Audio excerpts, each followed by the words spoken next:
Welcome to Running for Real, a global community with a shared love and curiosity for running. Together we reconnect with the reasons why we love to run and discover ways it helps us become better people. Whether it's the quiet moments of a morning run while the rest of the world still sleeps, or befriending the strangers next to you at the start line of a race, we are here to connect with others who see running as the common thread that weaves our lives together. Come join me, Tina Muir, as I talk with people from all walks of life, united by a love of running. Hello, my friends. Welcome to episode 348 of the Running for Real podcast. Thank you for joining me today. I'm excited that you are here and really excited for you to get to know my guest today. So a few months ago, I actually had never spoken to her. I had admired her quietly from afar. She also knew who I was. We had a lot of mutual friends who we are both very close to, but we had never connected. And I saw something, or I shared something, and she followed me on social media as it goes in 2023. And in that moment, I thought, okay, this is the time. This is the time to say hi. I reached out. We talked on the phone a few days later. I spent lots of time with her at the Boston Marathon weekend. And she has just become such a huge piece of just my ability to work through some stuff over the last month or so. And I am very excited for you to get to know her more. And so today we are talking to Emily Saul, and she is someone that I have known about through other podcasts in the past. She has a sports psychology practice, Saul Movement, where she teaches people to access the connection between their mind and their body. And she's passionate about helping others reach their potential through physical activity. Now, today, one of the things that I love the most that we talked about the importance of having someone in your life who believes in you, who thinks you can do things even if you can't see them yourself. And I hope for some of you that if you don't feel like you have that in your life yourself, you feel like you can see that in me, or I can be that support person for you. This conversation is so much more than that. We talked a lot about learning to define success. We talked about how we can get the most out of ourselves and building confidence. So I think this episode is going to apply to a lot of you. It's definitely different to all the other conversations we've had in the psychology area. So without any further ado, let's get to this episode with Emily Saul. Thank you to AG1 from Athletic Greens for sponsoring the Running for Real podcast and for supporting me with the work that I'm doing. They recently they funded the Red S recovery resource that I created, which I really appreciated, and they just care about the community. So I wanted to start by highlighting that. But what is AG1? Well, AG1 allows you to take control of your health, give your body what it truly needs. And now there's one serving of AG1 delivers this high impact blend of 9 health products, multivitamin, minerals, probiotics, adaptogens, and more that is designed to support your gut health, support recovery, energy boost, and more. So everything we need as runners. As a friend of mine, you can get a 1-year free supply of vitamin D3 plus K2, another critical component we need as runners, as well as from keeping us healthy from getting sicknesses. Plus, you're going to get 5 free travel packs with your order. So when you are traveling to races, you can have those with you. I do not miss days of Athletic Greens. And if I do, I notice it and I miss it and I crave it when I get home. So I have so easily slipped this into my routine. It is the one habit that I am actually able to keep. And I know that it's taking care of my gut health, my immunity, my energy, and my recovery. Those are all things we as runners need. It's got 75 vitamins, minerals, and whole food source ingredients in one serving. And it tastes really good. It's almost got like a pineapple-y flavor to it. My kids love it. And if a 2-year-old and a 5-year-old love it, that is saying something. So you can go to athleticgreens.com/Tina. That's athleticgreens.com/Tina to get that special offer as a friend of mine. Go check out AG1. You will see that the hype is for real. The reasons are true, and you're going to love it. I know I do. Emily, welcome to the Running for Real podcast. I am so excited that you are here. Thank you for joining me. Well, thank you for having me. I'm really excited to be here. Yeah, this is going to be fun. And I got to tell the listeners to start with that Emily just exploded my mind by asking me this really profound question about my severe dislike of the bike is an understatement. I may have used the H word. That was well put, though. Definitely used the H word multiple times with the stationary bike. And rather than just saying, yeah, you don't like that, Emily decided to ask me about why I could possibly have such an aversion to a stationary bike, and got me thinking about things really deep, really profound, really interesting. And I love psychology, so it was great to hear. But I think that kind of gives an indicator of the kind of person that we have on the show right here. And so I'm looking forward to diving in here and, with your history, with your background, with your experience, this is going to be fun to dig in here. But I think we're going to go into something a bit different to what we've covered in previous episodes. I want to begin with a little bit of background about you, but as you know, we're going to talk about values today, which is a big topic and one that is not talked about often. So I want to leave plenty of space here. You have your business, Saul Movement, which is providing skills, training, allowing people to access the potential between their mind and their body. I would love to hear from you, as again, this is an area of interest to me. When did you first recognize that connection between the body and the mind was such a passion or something you were interested in? Well, I didn't realize that sports psychology as a field of practice existed until I was in college. But I think my understanding, my first person, the building of the wisdom that is in me that understands the relationship between body and mind started as early as I can remember. I grew up in rural Minnesota on a 10-acre farm, the youngest of 4 siblings, and we spent a ton of time outside, running around, climbing trees, climbing into the hayloft of the barn, building obstacle courses in the rec room downstairs in our house, like being really physically engaged.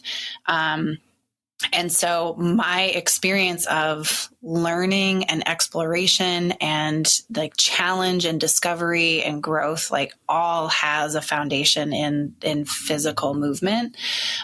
So I don't know how to separate out that sense of, like coming into myself and learning and building a sense of confidence without those kinds of physical, types of things. My brother, who's the next oldest, well, I'm the youngest, so just older than me. Garth was super well known for climbing anything. Like he would climb to the height of trees and like onto the roof of the house and the garage, and like anything that he could climb, he would. And because we were so close in age, we spent a lot of time together. And most of my like real big challenging experiences started with him saying, he would look at me and say, if I can do it, you can do it. Oh, wow. And I was like, and I believed so much in him that I would be like, okay, I believe you. And then it would be this like leap, sometimes literally off of the garage roof onto the ground. But a lot of times just in a variety of different ways.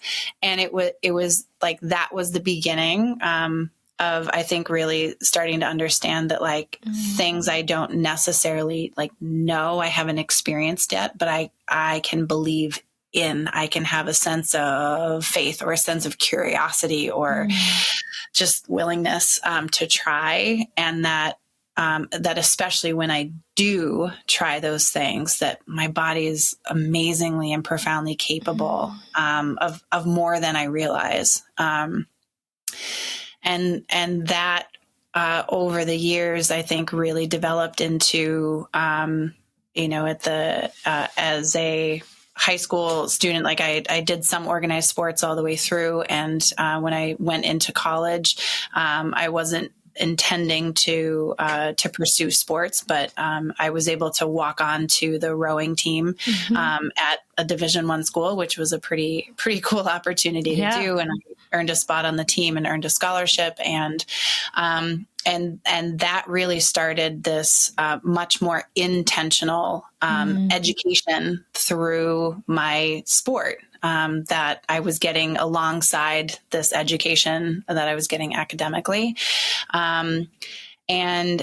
And I remember my coach did a number of things that helped us just to be more aware of the role of our minds and our mindset in what we were able to do and how we were able to perform. He brought in a guest coach for a weekend, Jim Joy, and he did some like amazing things with us, just like helped us consider the possibilities. And distinctly, I remember realizing that on the erg, the rowing machine, the one that you don't hate at the gym, Yep. that it was a source of tremendous like fear, anxiety, pressure, because that's one of the big ways that rowers get assessed and measured, stacked up and compared to other people, is what's your erg time on a 2K test. And so in doing so much training, testing, and then also just like land training on the erg, I realized that it was really easy to get worked up and to get afraid of and to feel some resistance or feel some sense of pressure. And there was a particular day I hadn't thought a lot about like, what is it that I'm so afraid of? But I just knew there was this very uncomfortable sensation that it would get more intense and it would get harder to do the physical things if I was in that kind of state. And on this particular day, I thought about the thoughts that would come to mind in pieces where you're working so hard for so long that you feel like you're going to die. And it kind of came to me. This was a big realization that I wasn't in fact going to die. I realized that I would pass out before I died and I'd just fall off the erg. And as weird as that sounds, that was it shifted something for me, because if all of the cues that my body was giving me is that I'm going to die and therefore I need to back off, or I need to protect myself, or I need to save something. If I could be assured or have a sense of a different sense of certainty or safety that I wasn't in fact going to die, I didn't have to feel so afraid. I didn't have to feel so protective. And I could instead actually get a little bit curious about where that edge was and where that line was between what I think I can do and what I actually can do. And so I started to get much more curious about how much am I capable of beyond that point where I think I can't do anymore. And so that felt more interesting rather than a scary place to be. And so that's a good example of the kinds of things that I wanted to be able to understand more and be able to explore, and because it really felt like it opened up a lot for me. I just felt more interested in challenging myself, and like I could take some risks, and not that I, could do anything, but it certainly built a sense of efficacy. Like maybe I am just more capable than I realize. And so in then pursuing sports psychology as a graduate degree, and I had a winding path to do specifically and only sports psychology work now. I've spent a lot of years working with people with movement as the modality for growth and learning. And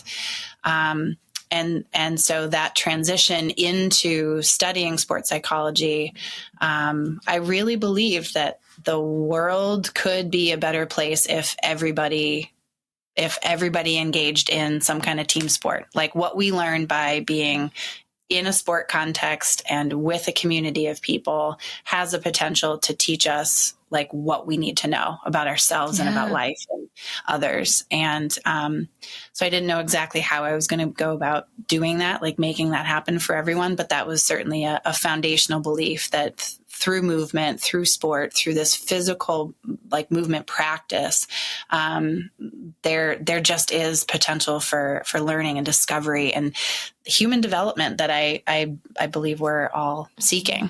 And so I really, really love being able to work with people who as athletes, ranging everywhere from I've never done an athletic thing before and I'm trying to train for a 5K to Olympians, and everybody in between, that we have these movement practices in our lives, whether it's running or another sport or a variety of things that put together are your individual movement practice. But we use these as tools, as platforms for us to discover and to challenge and to find understanding. And so in my work, helping people to better understand themselves because they're willing to examine themselves as athletes, I find that to be the most valuable and really rich experience that I could have. It makes me feel really grateful to get to do the work that I do, because it does help people further their movement practice. They may find more potential or access to more potential in their actual sport and performance. They may find just more meaning in that athletic pursuit that they have. And they also have all this potential to then take this model of what they've figured out about themselves in their sport and just glance over at themselves in the rest of their lives and go, does any of this apply? And of course it does. And it's amazing. And I love those moments when somebody's like, oh, it's like in the rest of my life. And they just make these great big aha moments of understanding.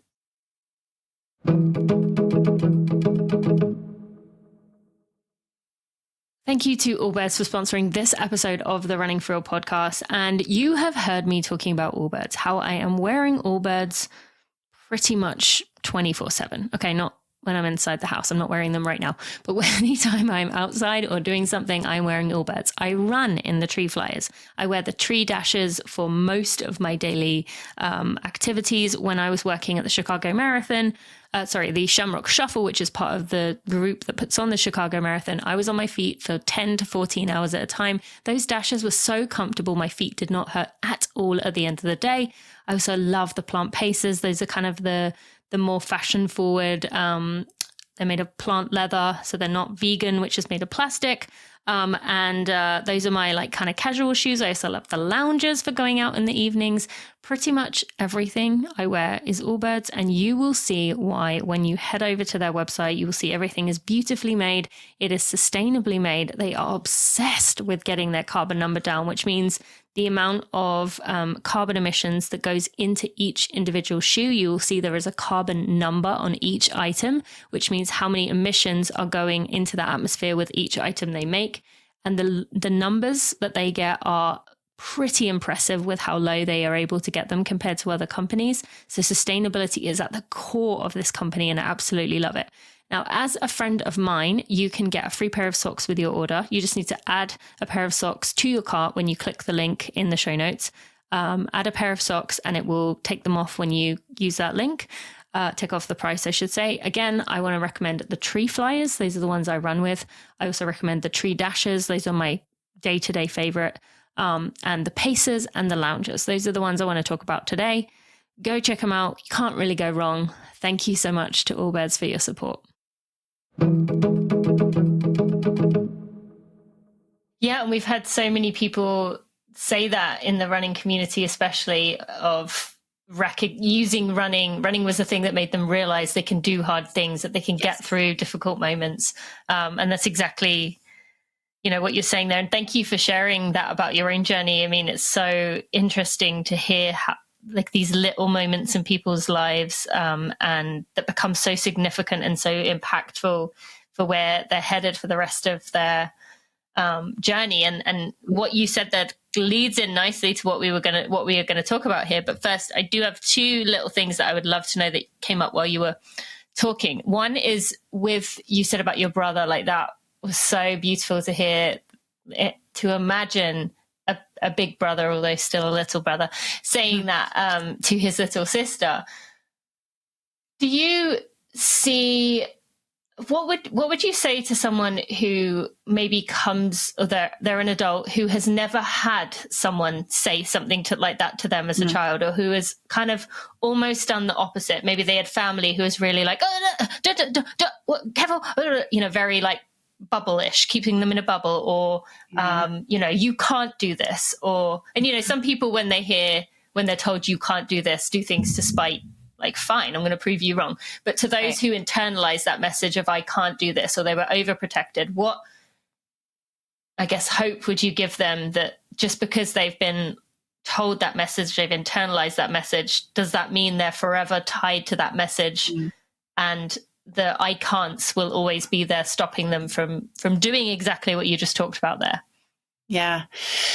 The wonderful thing about us as human beings and even about our brains, the wiring of our brains, is that we are historically and forever very adaptable. Our brains even are in the neuroscience world called plastic, that they have the capacity to change. So that doesn't mean that we don't have tendencies or patterns that when practiced are going to come up and show themselves. But one of the things that I might explore with somebody who has a history of being told that they can't, or what they've done just isn't enough, or didn't get supported or reinforced or celebrated or encouraged in the way that might be optimal for them, is, especially because they are adults, there's evidence of them being capable and being amazing and being effective and being strong and being resilient, and all of the kinds of things that I would want them to be able to look at themselves and go, yes, I am those things. And so we might spend some time looking back at some of the challenges that they have experienced. And even if one of those challenges is having someone say to you, you can't, that's not good. And how they manage to navigate that, how they survive that, and really looking for what are some of those internal characteristics and qualities about them. What are some of those internal resources or skills that they may have had, but also looking at others, maybe outside of that primary caregiver relationship, or outside of the initial family, who did see something in them, and then allowing them to be able to just examine for themselves, not just because someone saw it in you, but because you can see right now that you did get through. You have been enough to get exactly where you are right now. So let's just look at the evidence. So then it's not me trying to just convince them, like, but I think you're a good person, or maybe so-and-so does. But really looking at the experiences that they've had, that say, even in the midst of these particular challenges, look what you were able to do. Look how you attempted to deal with that. Look what strategies you really did use, and how there are these natural capacities just by being human that have allowed you to both survive and maybe more than that, maybe feel effective or feel competent or feel capable in certain ways.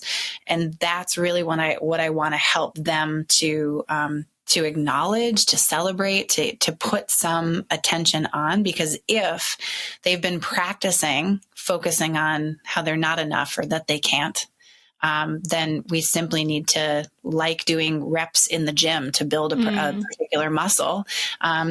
You have to practice these other thoughts. And our brains are always going to be wired in it's what's called the negativity bias, to pay more attention to the negative information.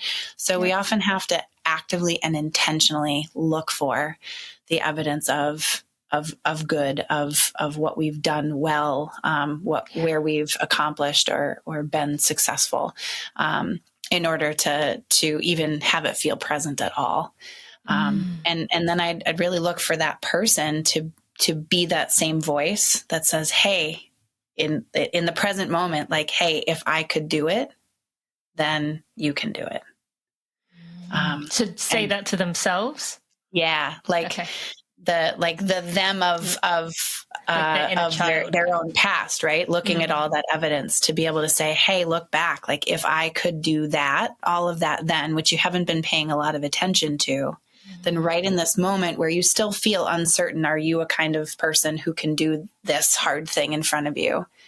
But look, if I could, then I also can. Love that. Thank you so much for that. That's such a good way of looking at it, and also giving people the space to take some time now and reflect back on moments that maybe didn't seem like a big deal, like things that looking around at other people like, oh, well, they did that, no problem. But to you, with the background that you were given, with the experiences that you've had, that was a big thing to overcome and something to be proud of and something that challenged you to see what you could do. So thank you. That's right. Yeah. And the one piece I'll add to that is that it's not always looking back and saying like, oh, now that I look at it differently, it did all work out. Like sometimes the things that we did that were very significant, important, they may have been attempts to cope with a situation that weren't necessarily tremendously effective methods of coping, right? Sometimes the way that people cope with challenges that they experience are not super adaptive or eventually helpful methods, right? People use substances. There's sometimes self-harm behavior. There are all kinds of things that people use in the moment that have some kind of helpful effect. And this is where it gets more into the therapeutic exploration of the past. But for me to be able to look back at a situation where it was really challenging for me, and maybe I did use one of those coping strategies that I might not label as being the healthiest for me, and I might, on the surface, look back at that and be like, nothing about that was good. What happened to me wasn't good. And what I did about it wasn't good. Like, why should I be, getting high or getting drunk or whatever? But if I can look at that and in it observe the strength of my desire to survive, the strength of my internal need to feel some relief from the pain that I was feeling, to continue to seek to feel differently. And if I didn't have other resources besides those right then that was the best that I could do to feel better.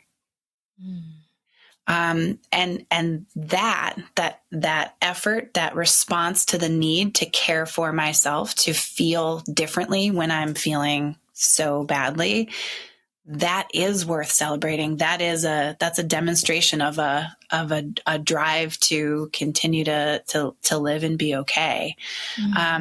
And there is space for us to explore what are other coping strategies, what are other mechanisms for helping us to feel differently that maybe don't also have some of those detrimental effects, or have fewer of those effects, or that just work better for us, not only in the moment, but also in the long term.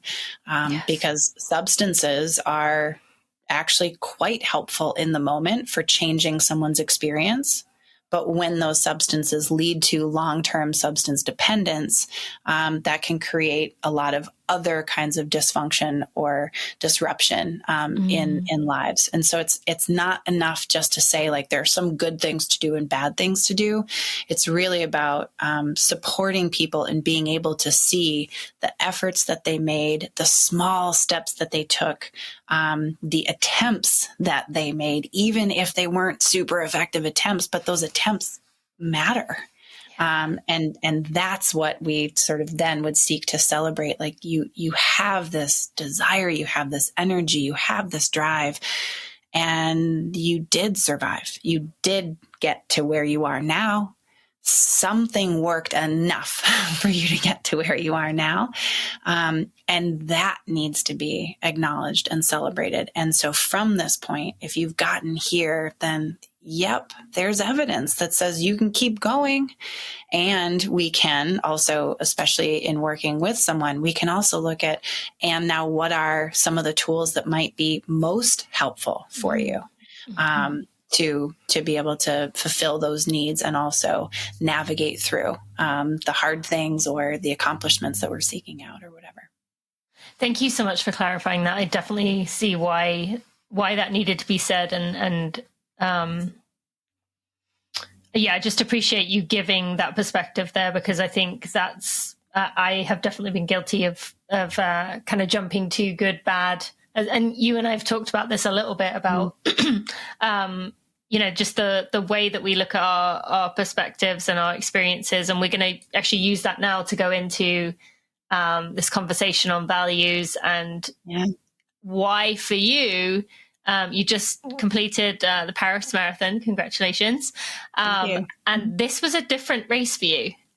So I would love for you to explain why that was, because what we were just talking about leads into this, in terms of just your approach, your mindset, your intentions around this race. So if you would share with us about what was different here. Absolutely. Well, aside from this was my first race that I had run anywhere besides the United States. So an international marathon. The distance was the same. It was measured in kilometers, but it was the same race as I've done. I think this was my ninth marathon. So I was familiar with that, but I'm a very big believer, both personally and very much in my work. Anyone who's worked with me has heard me talk about how we define success and how each of you define success for yourself. One of the elements that I believe is a part of performing to your potential is that you are able to define success in a way that is meaningful and purposeful for you. And so sometimes people hear that and respond with like, so does that mean you don't care about time? And I would, and I say, no, absolutely not. What I mean by that is that if time is one of the ways that you want to measure yourself or assess your effort and the product that you produce in this marathon, by all means use it. Like the sport of running is dominated by using time as the measure, the singular metric for how good you are. How fast did you run that distance? But oftentimes, when we place time or that outcome measure as the thing that is the most and maybe the only thing that's important, the effect is often that we start to feel success and failure as a very all or nothing kind of thing. So I have to hit that time or else I've failed, or else I'll never reach my potential, or else people won't believe in me anymore, or else I'll lose XYZ. There's a lot of pressure that can get built up.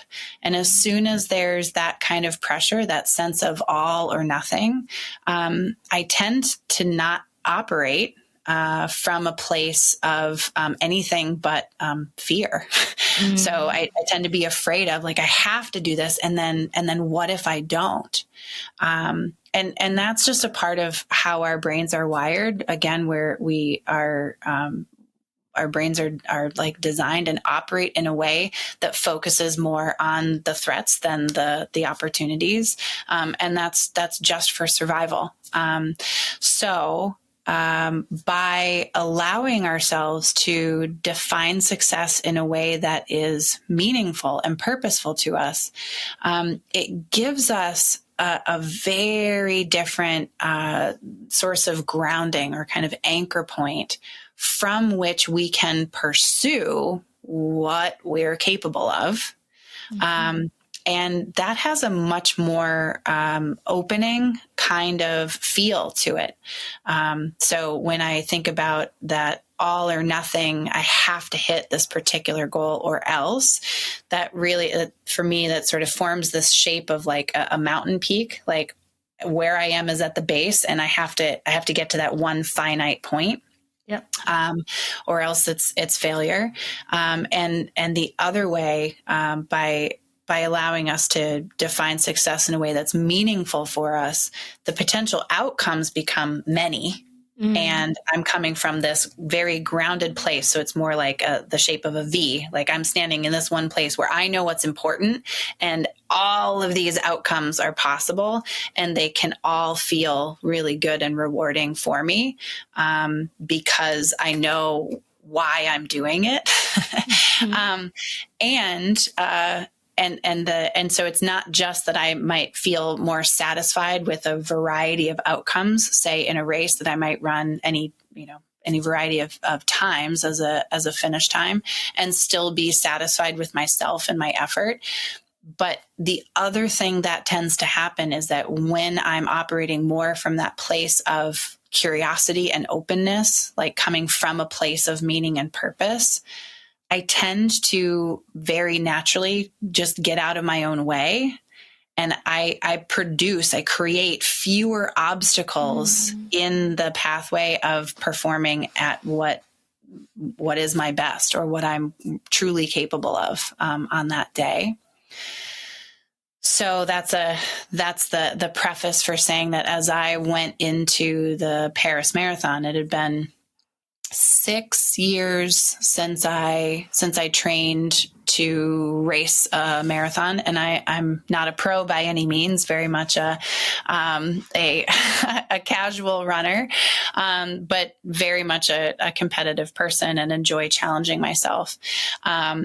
And so I had no idea what I might run in terms of a time. And I did know that I wasn't so interested in trying to produce a particular time. I really, in the training process, I wanted to explore just on, I'm equidistant from the age of 40 as I was when I ran that last marathon in 2017. So I thought, let's just see what my body is capable of when I dedicate myself to the training. And then I want to experience that race day really fully. And so as I got closer to the race day, it became a little bit clear to me. It had been clear in feel, but not quite in words yet until I got closer to the race. But how I wanted to define truly success for me was how well I was able to trust myself over the course of the entire race. And so trusting myself was really about looking back on all of the training that I had done and looking for that evidence of what I'm capable of. So allowing myself to feel confident in things that I had shown myself I can do. And on race day, rather than going, oh, what if it doesn't happen? Simply choosing to trust that it can. It's there. It's in me. Yes, I've gone through the taper and I haven't really felt that test of it in the last couple of weeks, but I have to trust that it's there in order to be able to access it.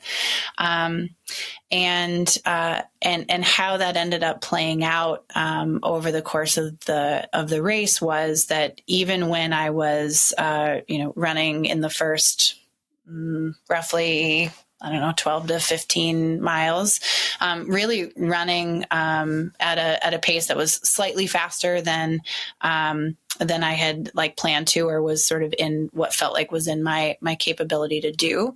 You were looking while you were going at the pace? I was looking. Yeah. I was looking because it was this interesting thing. Like I was absolutely paying attention to the pace and the time.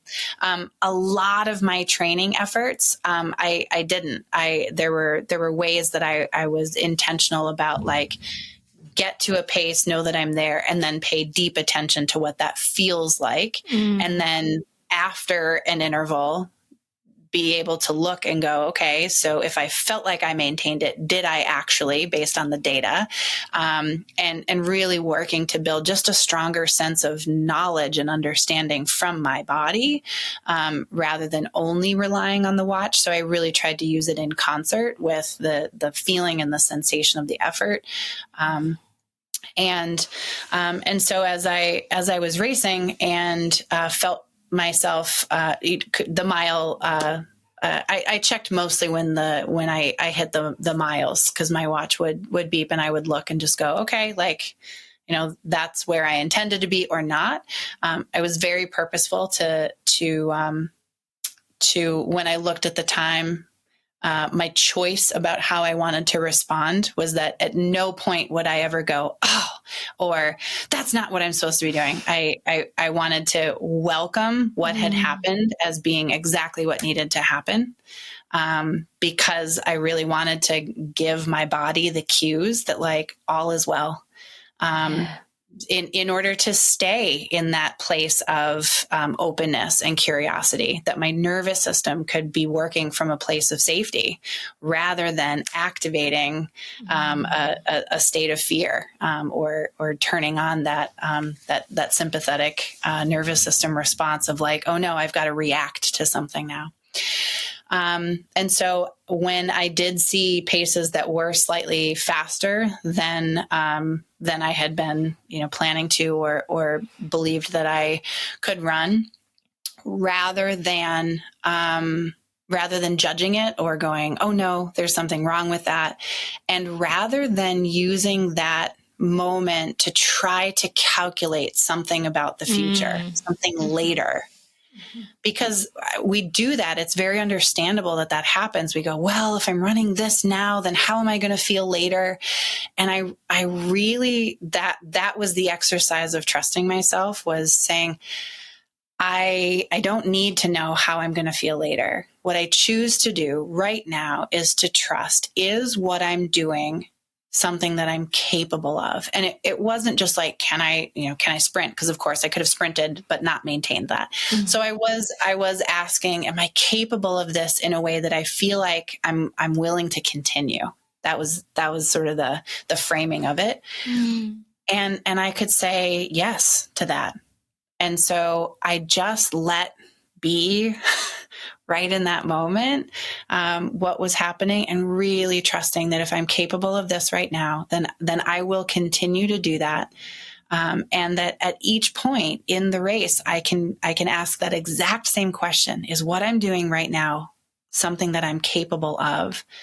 And if I can say yes to that, then I know I'm acting in alignment with my intention for this. And that I didn't need to be afraid of what I would or wouldn't be able to do later. I could understandably expect that it would feel more challenging because it's a marathon. The final miles always feel more challenging. But even when I got there, to be able to say, okay, am I doing what I'm capable of doing? Which was both about, can I trust what is happening? And also in those later miles, when it does get hard, like, am I staying on the effort that I want to be giving? And so the result was, both incredibly rich and just a really amazing experience all the way through the miles. And as I have been want to describe to other people, when you do the things that are really important to you, when you work from a place of what is meaningful for you, and you're really coming from that place of like curiosity and openness, you get out of your own way. You don't put up those same obstacles. And so if your body is capable of doing it, you're most likely to see what your body is capable of, the outcome, the time that you'll produce with that method or that approach it's going to be good. It's certainly not going to, right? And so, so I was able to run, in terms of the outcome time, a 10-minute PR from what I ran 6 years ago. And I was really deliberate I was aware of what the Boston qualifying time is. I haven't run a marathon and qualified for Boston before. And it wasn't something that was my focus. It was not on the list of important things. Mm-hmm. And so it was a little, it was like interesting and just sort of like icing on the cake to be able to say that, yes, this time that I ran is a Boston qualifying time, but that isn't something that I celebrated. Like, that isn't something that I made, like, loud and visible. It wasn't like I posted on Instagram and went like BQ. Yeah. It was actually something that, like, I was very aware. I didn't want to put that in a place, out in the world, in a way that would be the thing that other people would pay most attention to. I really wanted to ask people to if they care what happened to me when I ran the Paris Marathon, to understand that my ability to be really present for myself and to just practice that sense of trust. And that probably the most important thing for me is that I ran 26.2 miles of that course, and I didn't run an inch of it afraid. And I can't say that about any other marathon I've ever run. Mm-hmm. And that for me is like, it doesn't matter to me if anyone else thinks that's important at all. I know how important that was for me. And that's way more valuable than a BQ or a PR. It's really that for me was like, great. I did it.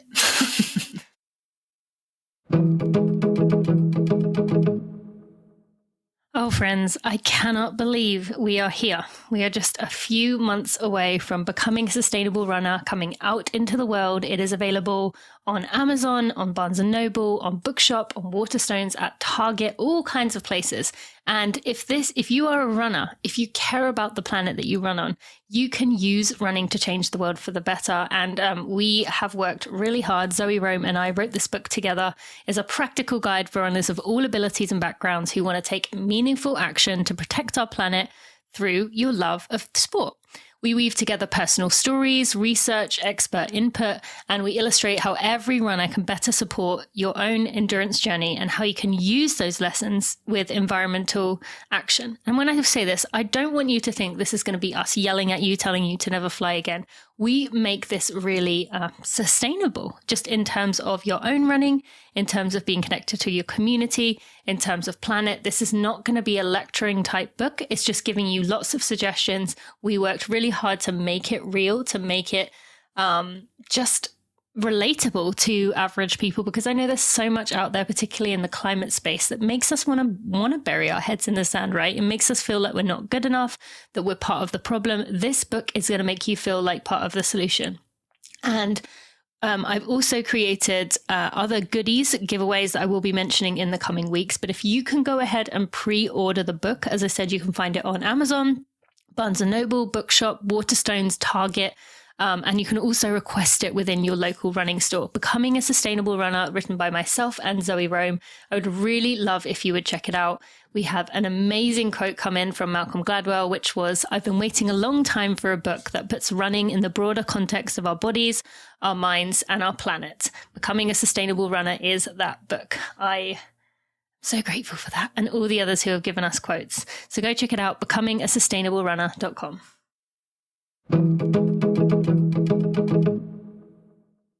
Oh, this is so interesting, because I feel like a lot of the things you brought up while you were sharing that are things that I, over the years of, and you and I are new friends, we haven't really discussed what we know about each other's past in terms other than what I've done research for today.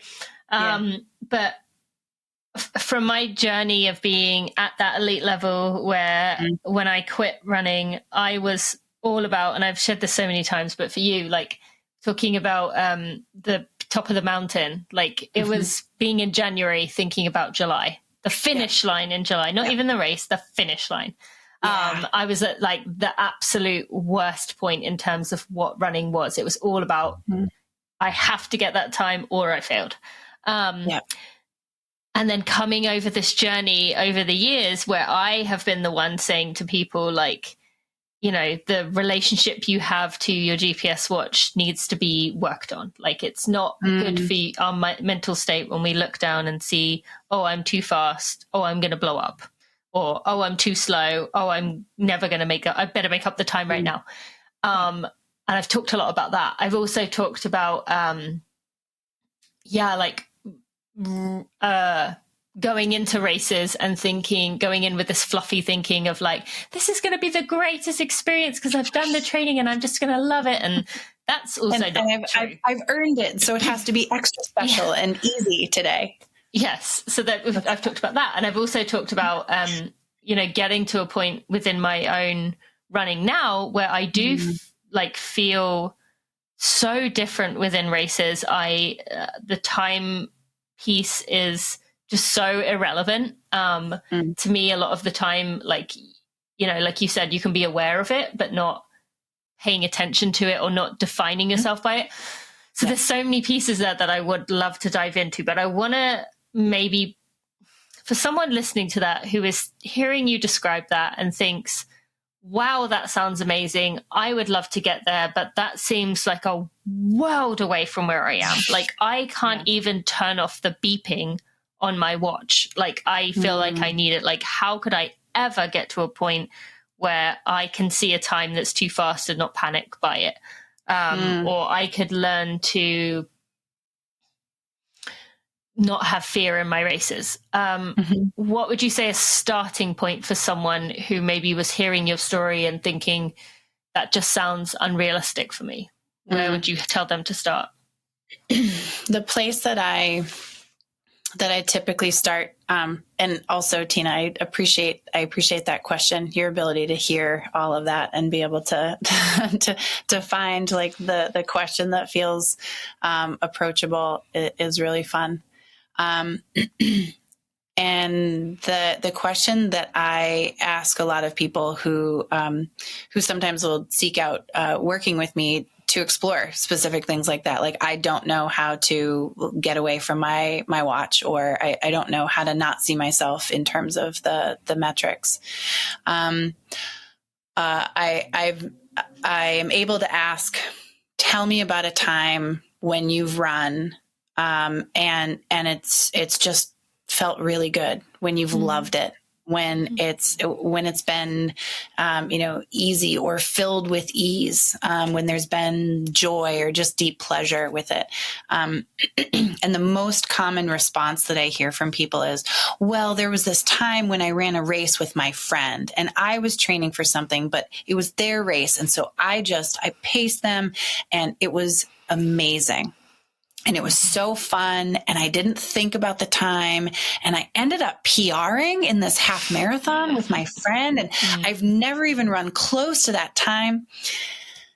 And I hope that my tone does not imply that I'm making light of that, but I'm saying it with a little bit of like levity, because I've heard that particular story or a version of that so many times that it makes me believe so confidently that for each person, even though we have this burdened relationship with our metrics and the outcomes, that we also have the capacity to experience running differently. And if we can take an experience that they've actually had and we break it down, I just say, well, what do you think felt so good about it?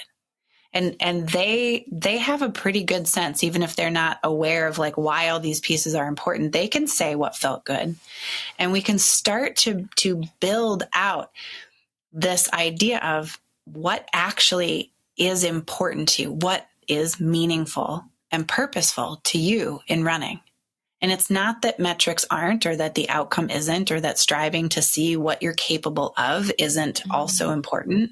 But if we lose sight of these things that you feel and experience when you love running, if all those go away when you're so focused on the metrics, and you struggle to produce those outcomes when you're so focused on the metrics, then we're not using a helpful approach for you to reach what you're capable of. Because look, you do what your body does, what it's able to do unrestricted when your focus seems to be on these particular things.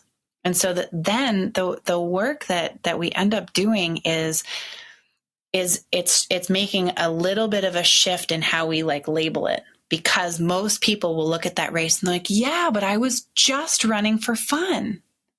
As in, you either run a race for fun or you run a race for time. And the approach that you take, how you go about doing that, is entirely different. And one feels great and produces great times, but is a throwaway because it's just for fun. And the other feels usually eventually pretty yucky. And we struggle to produce the times that we want, but we think that's right. And so we're just looking at, like, once we can see the approach and the experience and the outcome, then we just go, so which one's helpful? Which one's more helpful for you? And what if it's not either or? What if it's not so separate? What if there is possibility for the kinds of things you want to experience, both how it feels and the outcomes? And it doesn't feel so bad along the way. Like, what if we just try that out? Wow. I mean, you've so eloquently put things I've been trying to say to people for a while. I love hearing it. For some, I mean, it kind of sounds a little bit like it's the why conversation. Why? What is your why? Is this what you are referring to, or is this different? And if so, what is the difference with, like, finding their why? I think it's related to the finding your why. Like sometimes the specific focus and the actual, like, what you put your attention on in a race, that may be the why, but sometimes it's simpler than that. Like, what you actually put your attention on. Like, I might spend most of my time in a race, and I did in Paris, really just focused on, like, my sense of my heart rate and my sense of, like, effort in relation to, like, moving past things. That's where my attention was. So you're saying even, like, you weren't even really, like, looking around, like, taking in your surroundings, because you were kind of, like, being in the present so much that you weren't even. Like, I was pretty tuned in. Yeah, I was pretty tuned in, like, inward. So it's not that I didn't acknowledge or recognize the things around me, but I didn't engage with those things in the way that I might on a different run on a different day. So it was really about, for me on that day, making a choice about what's going to be most helpful for me in order to have the experience I'm seeking to have. And that even for me might be different on different days. So I also think it's worth kind of getting at the question, like, what's your why? People throw that around. It's almost like a catchphrase. And I don't think people know how to figure out what their why is. They know they're supposed to, but they have no idea how to figure out. That was going to be my next question. Yes. What does that mean? Right. And so, so the way I approach that is that oftentimes it's much harder to land on a single word or a single sentence or, you know, a reason that is like my why for running. It's often much easier to access if we take it down to the daily experiences, the in the moment kind of experiences, and we explore, like, so what feels important here? or like what feels meaningful, what when you think about it or when you focus on kind of gives you energy. So we're looking for a little bit more like grassroots or backdoor kind of access to that information. Because if I just ask you your why, you're going to access the answer to that question cognitively. I've asked you a cognitive question and you're going to try to rationally give me the best answer that you can. Or the one you think they would want to hear. That's right. What I sometimes experience. Yeah. Yeah. Right. Or this is what I'm supposed to say if I'm a real runner and I really want to be a real runner. So I should say this. And so I focus less on someone being able to say their kind of global why, like why I run. So I tend to access it with different people kind of in different ways, if that makes sense.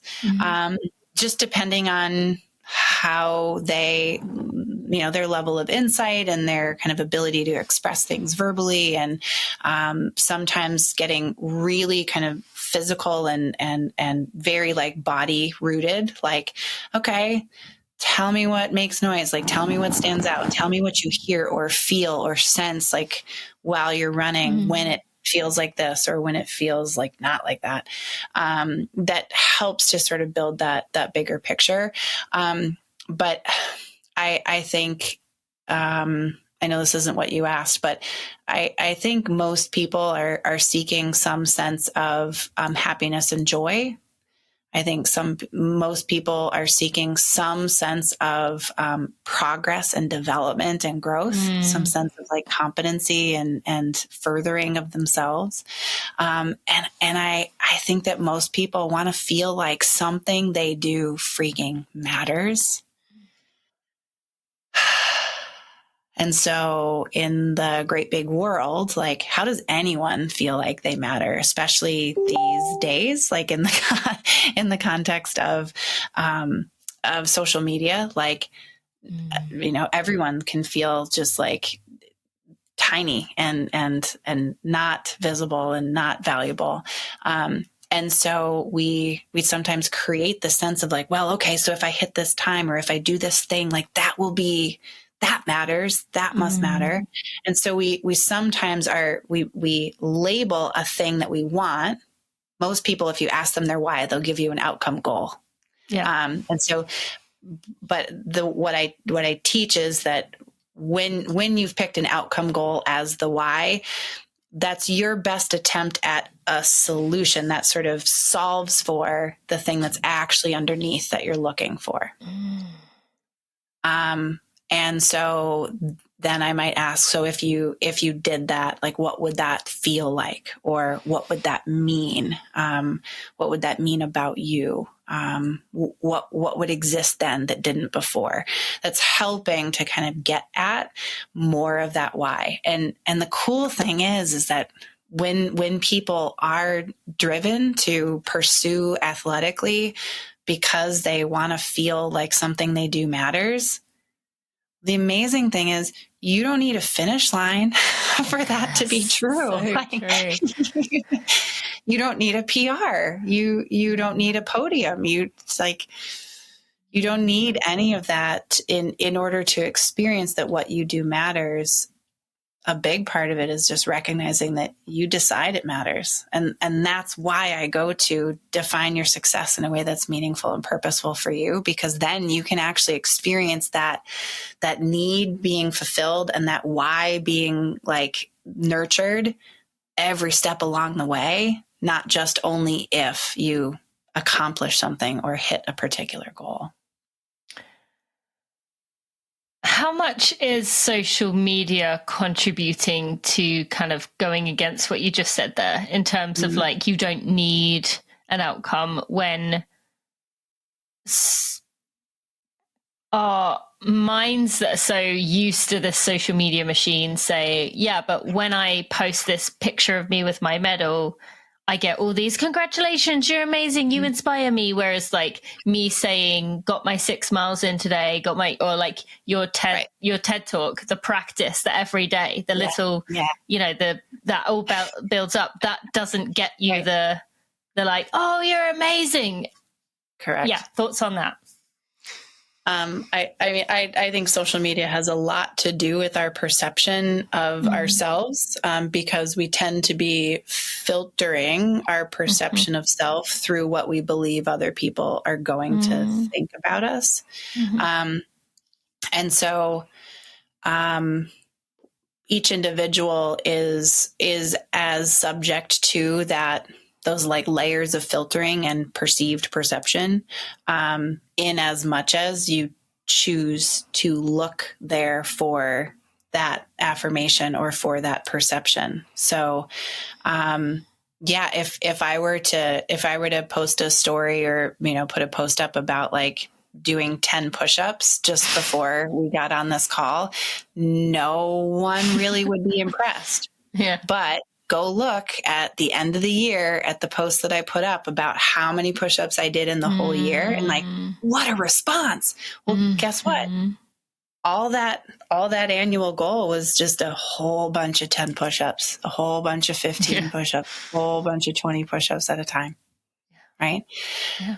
So if I, as an individual, choose to look for the validation or to look for others' perception of what I'm doing to help me decide if that is meaningful to me or worth something, I will always feel that struggle, because other people aren't engaging in social media to make me feel better.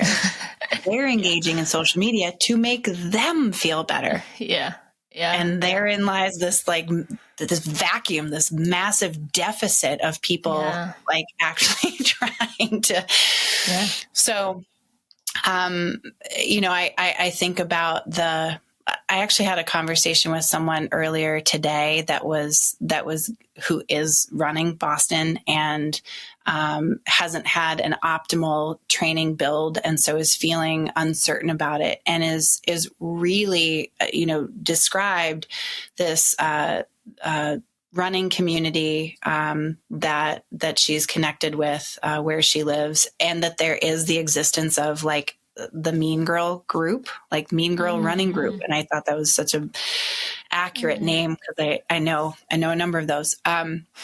But her concern was, if I don't do as well as I should, or as I could, or as they would, if I do have like this injury that comes up that prevents me from finishing, will I just get an eye roll from them, right. Which breaks my heart a little bit. And so what we talked about was we sort of stripped everything back and went like, okay, so exactly as I said before, why does this marathon matter to you? What about where you are right now as a result of this imperfect training build? What's important? What means something to you? And like in about 15 seconds, we got really clear on why for her, what she's going to be able to do to get uncomfortable in order to figure out what she's capable of, because she knows that when she gets uncomfortable, like in races, she always discovers something more than she thinks she's capable of. And it was just like, as soon as we got clear on that, it was like all the noise outside just got quiet. And that is like enough.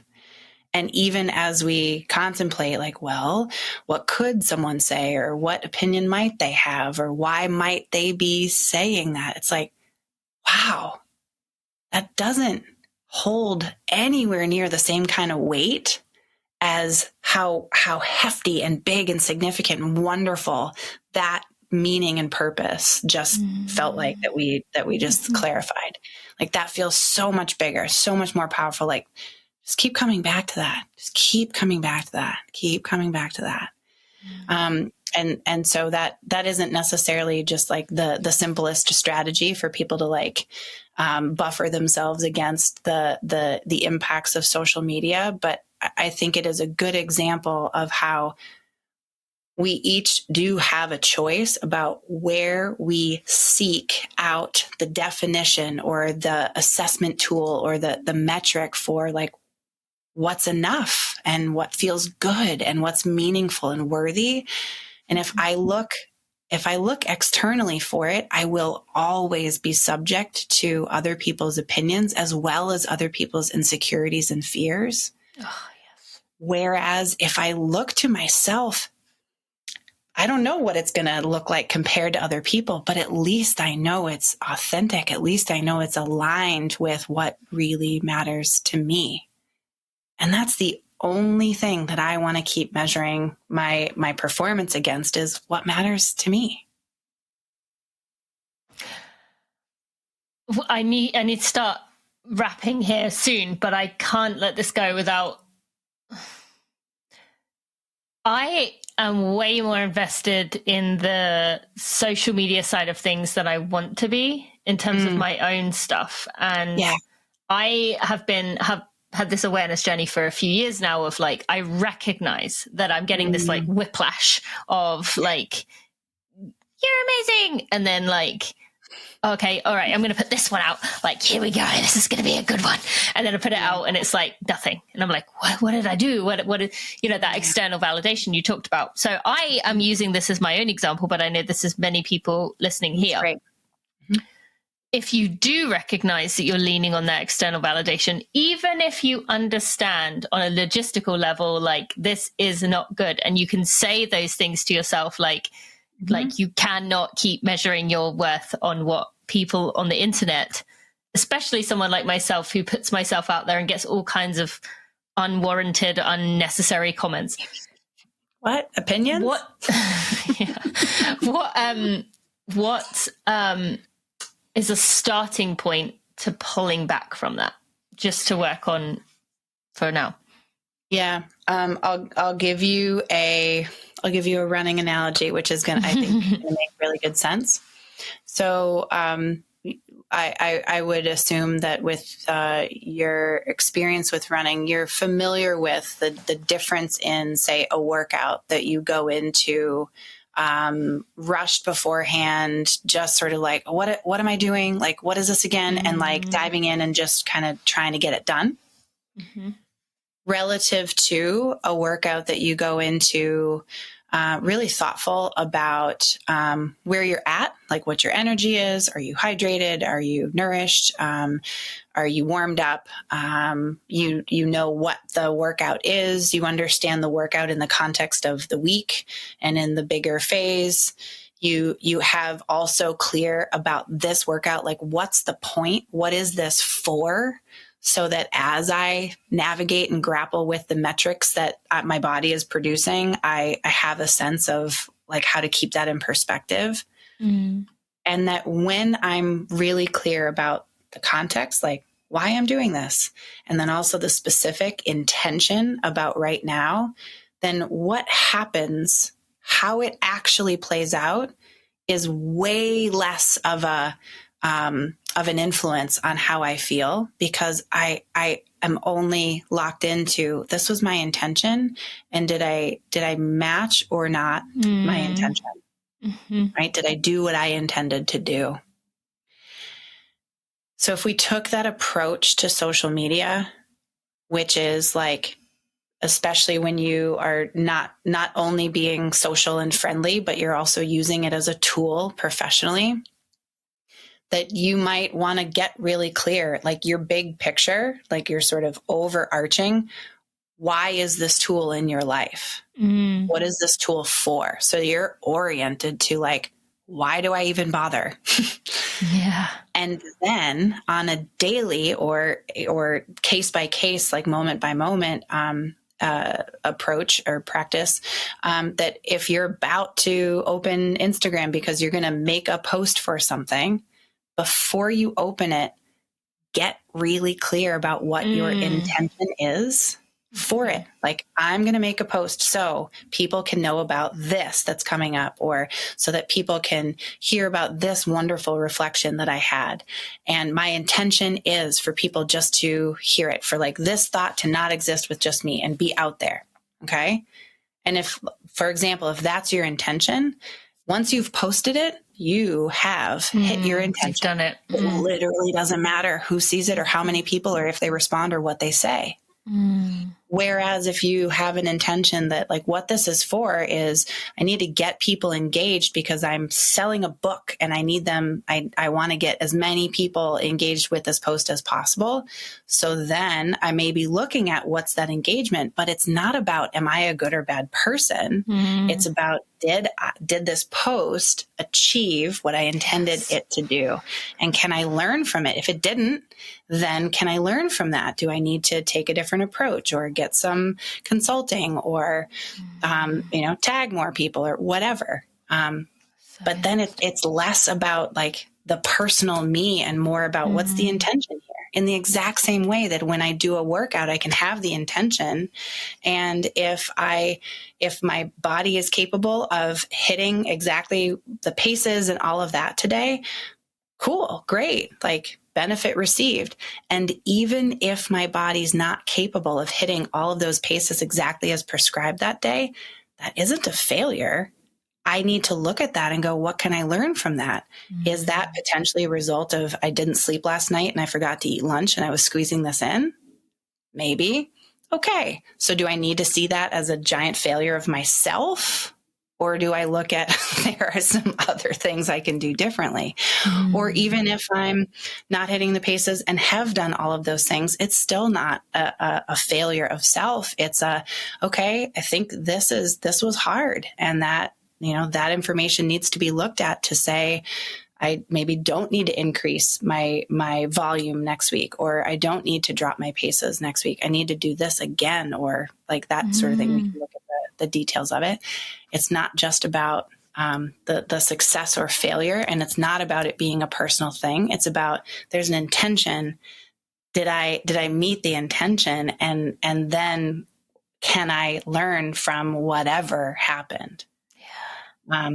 And it's just a different, it's a little bit more stepped back and a little less like this post is me kind of feel. Oh, that's so good, so meaningful. And I'm going to need to take some time to digest that because there was so much in there that I personally need to hear, and I'm sure some of the listeners needed to hear as well. I feel like I could talk to you for another hour and easily we wouldn't have even covered all we wanted to today, but we'll have to save that for another day. Where can people go find you? You mentioned about people can work with you. Yeah, where can they find you for that? And also on social media or wherever else you want to send it. I know. Well, you can certainly find my website, saulmovement.com. That's a good place to go if you are interested in working with me. Also just email me directly, saulmovement@gmail.com. And I'm most active on Instagram of all the social medias. And that's at Emily Saul Boston. Okay, well, thank you so much for sharing with us today, just giving us a beautiful perspective on life, on running, on just the curiosity we have within ourselves to dig deeper and figure out why we are the way we are and how we can continue to take these tiny little steps forward to become, the best version of us that we want to be. So thank you for joining me. I appreciate all that you do. And encourage people to go check out your TED Talk, which I'll definitely put a link to in the show notes. But thanks for joining. Oh, thank you, Tina. It's wonderful to talk with you. And I'll see you soon. Yes. The Running for Real podcast and everything we do here at Running for Real would not be possible if it wasn't for the Running for Real team. While I am the person who you hear from most often and maybe the face of the brand, the rest of our team are such critical pieces of what we do. And without them, I think I'd just be running around in circles with ideas. So I want to take a moment to thank our team. To Jeremy Nessel, who's been with me since the very beginning. Kat McKay, Sally Pontarelli, Kelsey Wang, Sandy Gutierrez, Louise Murphy, Andrew Basola, Alexandria Will, and Maria Vargas. Thank you to each and every one of you for all that you give to Running for Real and our community. I appreciate you, and I'm so thankful for having you as a part of the team.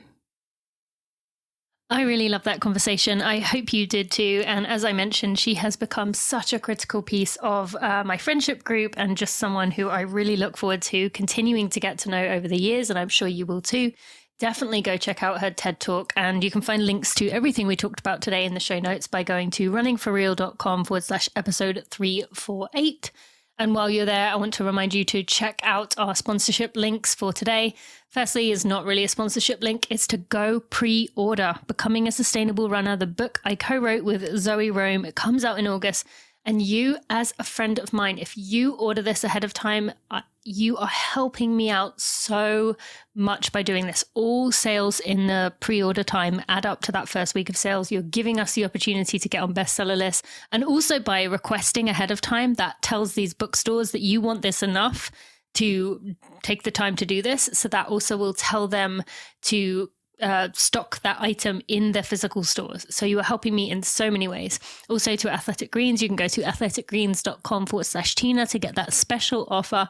And thank you to Allbirds. When you add a pair of socks to your cart, when you are purchasing something at Allbirds, you will get that free if you use the link in the show notes over at runningforreal.com/episode 348. Thank you so much for listening. I will see you on Monday for a Together Run and Wednesday for a For Real episode. See you then.